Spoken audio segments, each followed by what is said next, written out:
Hi everybody, it's Keren here from tuppencecoloured.co.uk, and thank you very much for joining me today. This is what I'm going to be making today, and in fact I've been making quite a lot of them because these are going to be my swaps for our Stampin' Up conference, convention, whatever you want to call it, which is going to be taking place on the day that I actually post this video.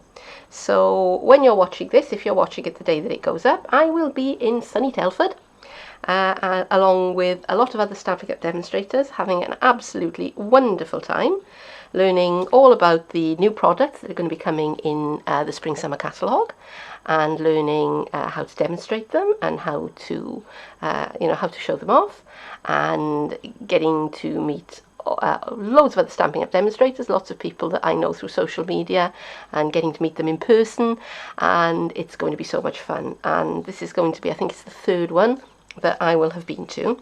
And what you do, it's not compulsory, but what a lot of people like to do is you take something along that you've made, and you make a lot of them, and you wander around the hall in between program items, and you find other people who are also wandering around the hall, and you say swap, and you exchange things that you've made, and that way you come back with a lot of brilliant ideas from a lot of brilliant people, and you have an awful lot of fun, and you meet a lot of new people, and you make a lot of new friends. So it is absolutely it's an absolutely brilliant event, and I am so looking forward to it.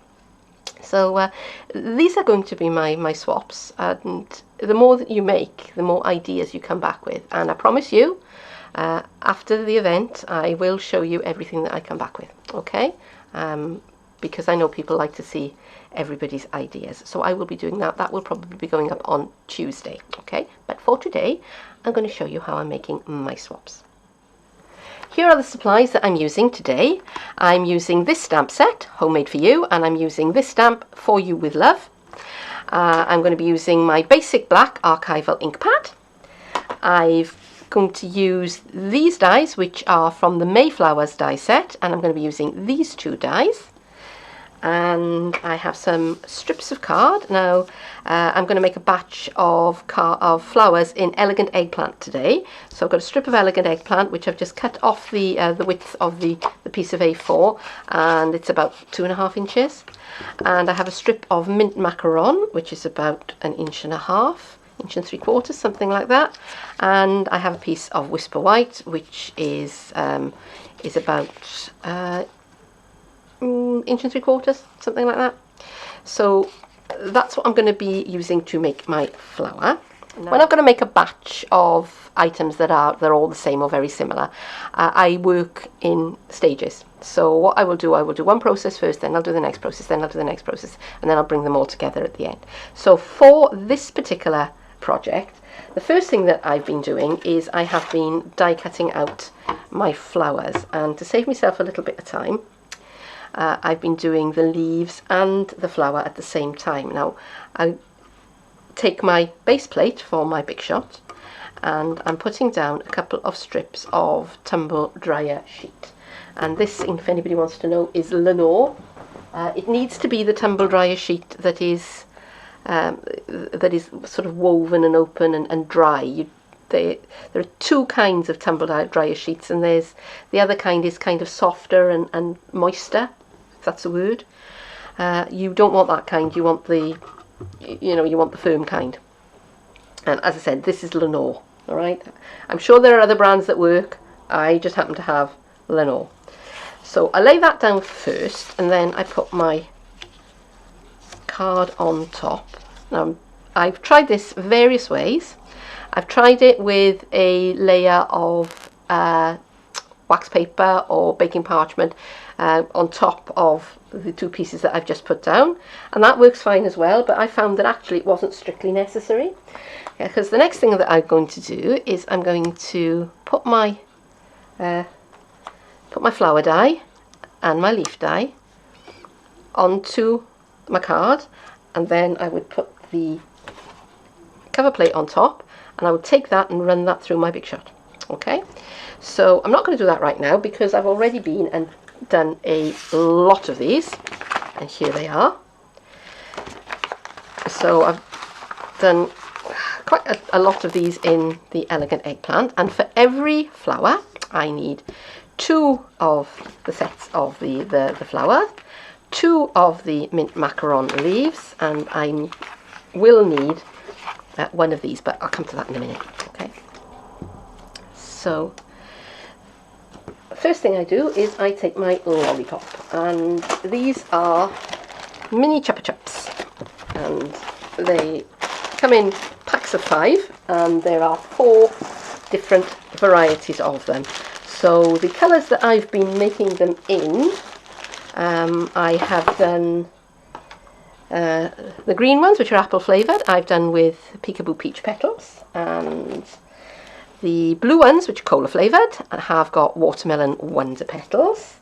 These are, I think, strawberry flavoured, and they're going to have Elegant Eggplant Petals. And the other ones I have are orange, and they have got Bermuda Bay Petals. Okay, so I've done a batch of the other colours. I've done batches of the other colours, but now I'm working on the Elegant Eggplant. Okay, so first thing is I'm going to put some snail across the middle of these pieces, and this is almost a temporary fix. I'm just going to squish that up, and it will rebound a bit, so don't panic. Just squishing that up so that it's like the centre of a flower that's just unfolding. That's the idea anyway. And then the next one, and I'm going to try and offset it a bit so that the petals are in between each other. And again, same thing there. Okay, now that'll hold for a little bit, but the snail probably won't hold it for a great length of time, but that's not a problem because, you know, we only need it to hold for a short time. The 2 leaves, I have my liquid glue, and I'm just putting some of that at the base of the leaves, and it's being splodged around a bit. Doesn't really matter. And there go my 2 leaves, and I'm going to arrange those how I like them. And because it's wet glue, I have got a little bit of time to play with it.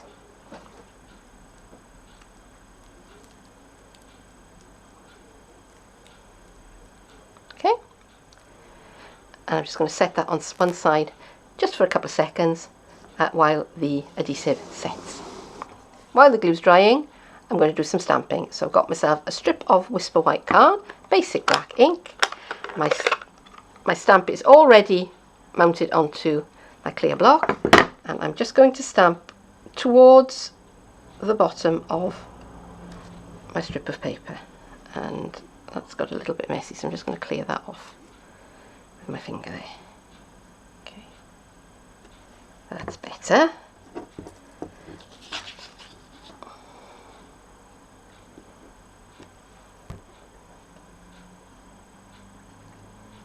And I'll get about 5 images out of this strip of paper, and again it's the width of a piece of A4. My 1 3/8 of an inch circle punch, and I'm just punching out so that the stamped image is towards the bottom of the circle, because I'm going to do something with the top now. Okay.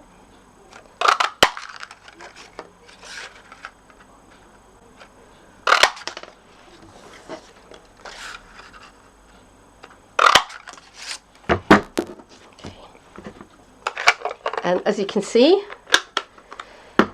I have quite a lot of these ready. So my next step will be to take a hand punch, and I think this is a 1/4 inch circle, and I'm just going to punch a hole towards the top.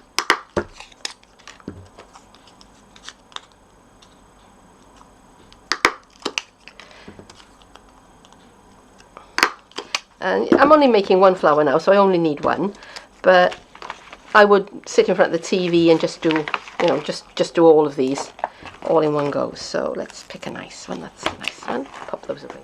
The adhesive's had time to set up a bit now, so I'm just going to bring back my flower, and I'm just going to just fold over the top of my label here. Just with my hand, not using any tools or anything like that. Put a little spot of glue onto the top of it. You could use a glue dot, that would be absolutely fine. And push that up into place. And just want to add one more thing to my flower, and that is the recipe, the how did I make it. And all I've done is I've printed out the things that I used in making my little flower, and I've just printed out a lot of them in strips, and I'm just going to cut these out. And again, could use my paper trimmer if I wanted to, but it's not really necessary. So I'm just trimming this down into a nice thin strip, and bring my my punch back again, my handheld punch back again, and just punch out a hole at that end. And I'm just going to snip the ends so that they're in a nice banner shape at this end. And where's my bone folder? Here it is. Get the bone folder. I'm going to curl this just by pulling it between my thumb and my bone folder. If I do that a couple of times, I get a nice curly piece of paper, and I'm happy with that. And again, tiny spot more glue, just to make sure that this doesn't go anywhere. Because if you want to eat the lolly, right, you may be panicking about using glue on food, but if you want to eat the lolly, it's all protected, it's all wrapped up in plastic, so it'll be fine. And finally, I'm just going to finish it off with a little bit of floral tape for the stem. So I'm going to pull off, it's about 4 inches, about that long. And this stuff is really cool because when you stretch it, it sticks to itself. So I'm just stretching it as I go, and I'm just wrapping it round, and now it's helping to hold these pieces into place. And it is a little bit fiddly, but we'll persevere. And we'll wrap that round and round and round and round. And there is my finished flower. And there is my little flower all ready to come with me. 3, 2, 1. And there is my little lollipop flower ready to be put into the box with all the other ones that I've already made, and to come with me to Telford. And hopefully I'm going to be able to swap this flower and all the other ones that I've made for lots and lots of lovely things, and I will be able to show them to you next week, so don't forget to check back. I hope you've enjoyed this video, and if so, please do leave me a comment, give me a like, subscribe to the channel, don't forget to share this, visit my blog, visit my Facebook page, visit my online store, all of that good stuff. You know all of that stuff already, don't you? But for now, I do thank you very, very much for joining me, and I hope that I'll see you again soon. Bye bye.